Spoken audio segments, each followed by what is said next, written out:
বন্ধুরা, আপনারা স্ক্রিনে যে লোকটাকে দেখতে পাচ্ছেন সে আমার প্রিয় বন্ধু জাবের মোল্লা। আমরা এখন আছি তার বাড়িতেই আছি। নড়াইল থেকে 8 কিলোমিটার দূরে সুন্দর পরিবেশ, সবজি চাষ, চোষ চাষ, ফুল ফল, কি না এই বাসায়।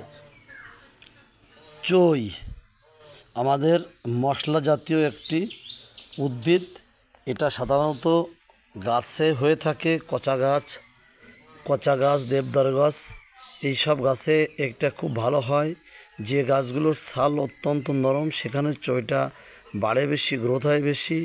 এতে প্রচুর ঔষধি গুণাবলী রয়েছে, মানবদেহের জন্য অত্যন্ত কার্যকর।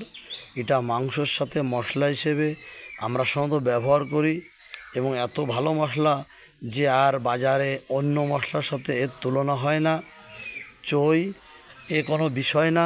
ছোট্ট পর কেটে আষাঢ় শ্রাবণ ভাদ্র মাসে গাছের গোড়ায় বসিয়ে দিলেই আস্তে আস্তে বেঁচে যাবে এবং ওর নিজ প্রচেষ্টায় গাছে উঠে বেয়ে বেয়ে বেয়ে বেয়ে মগডালে চলে যাবে।